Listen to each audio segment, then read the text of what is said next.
Good morning, everyone. It's 11 a.m. in Seoul. I'm Kim Mo-gyan at the Arirang News Center. We're breaking into our regular programming to bring you a live briefing from the South Korean health authorities on the coronavirus outbreak. In just a few moments, we'll cut into the briefing at the Sejong Government Complex with simultaneous interpretation in English. Director of Health Policy Yoon Tae-ho will be briefing us on the coronavirus situation here in South Korea, and he will fill us in on the number of new infection cases and what kind of efforts the government is making to contain the virus, especially with the downgrading of the nation's social distancing level to 1. Just to give you a wrap-up of the current situation in South Korea, we heard that there have been 97 additional cases in the country on Monday, and there were one more death, raising the death toll to 433. Of the new 97 cases, 68 were locally transmitted, and 29 others have been imported from overseas. The total number of cases stands at over 24,700.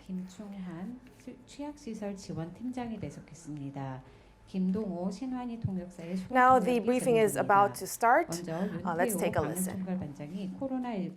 We have Mr. Yoon Tae-ho with the briefing. Let us now begin our regular briefing for October 12th, Monday. As of today midnight, we have a total of 68 new local infections, and among them in the metropolitan area, we have 48 cases and 20 in non-metropolitan areas. And we have 29 new imported cases as of today, and we had one additional fatality, and I extend my deepest condolences to the deceased and the members of the bereaved family.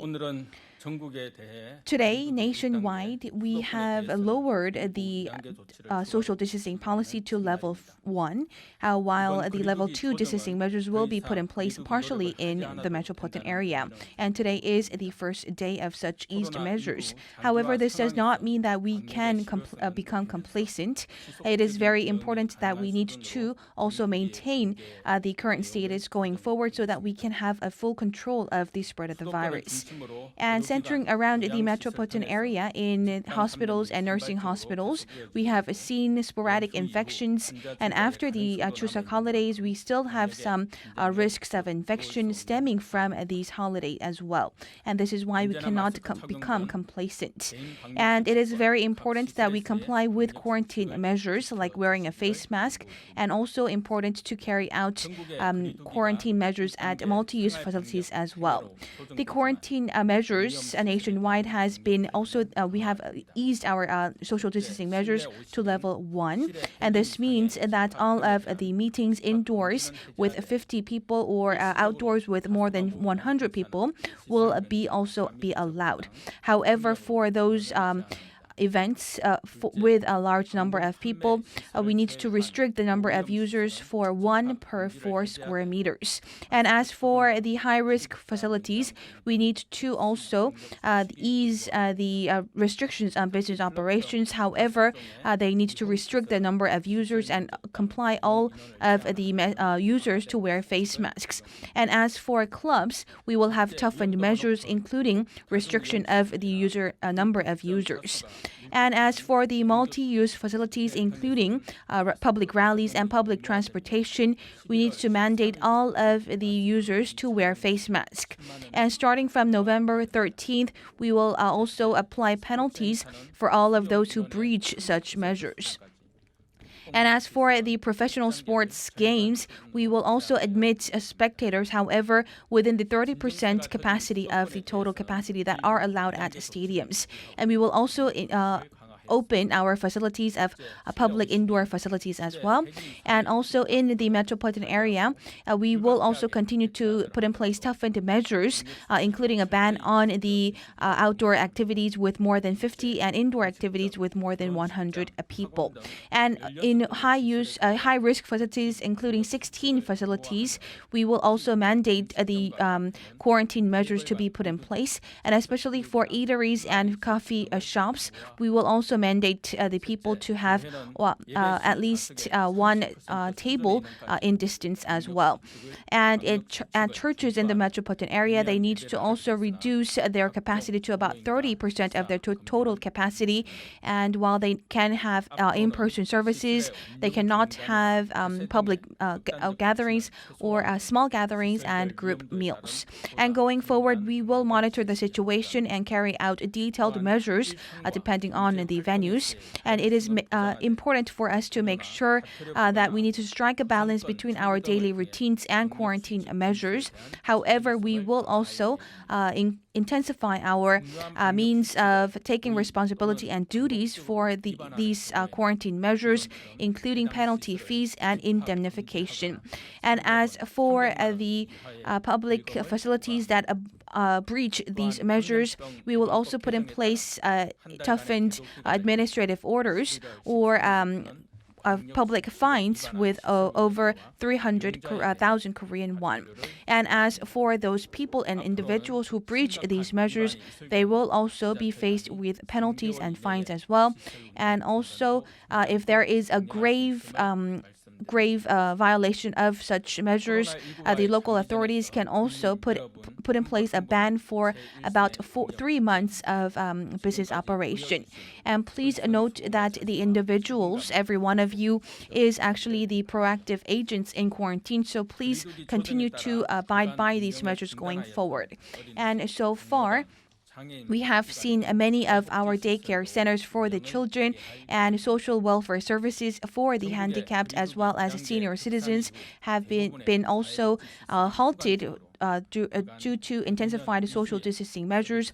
However, they will now reopen, and we will also reduce any gaps in these cares going forward. And now that we have eased the measures to level 1, the local governments will also confirm that these facilities will be opened as soon as they have completed quarantine and disinfection. So each of the facilities needs to devise tailored measures to comply with the quarantine measures, and also they need to restrict the number of users, and also they need to continue to comply with the 1 meter healthy distance in between the users when they are gathered in one place, for instance, for dining.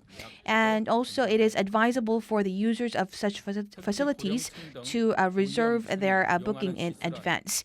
And as for the facilities that are frequented by senior citizens, we ask you to take particular precautions so that we can ensure a safe environment for the senior citizens. Meanwhile, for the low-income classes, which have seen a decline in the number of in the amount of their income, we will also start our online application for their special allowance amounting to 1 million Korean won for 4 people households. We sincerely hope that this help could be of great help for you at this very difficult situation.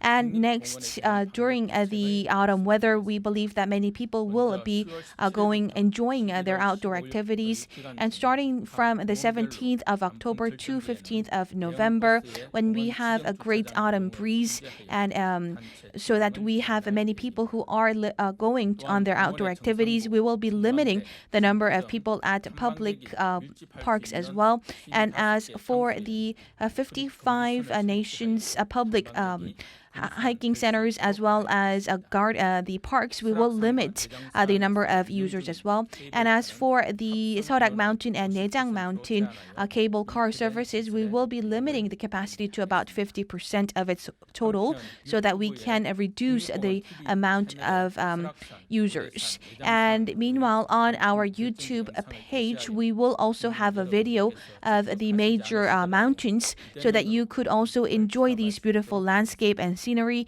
even at home remotely.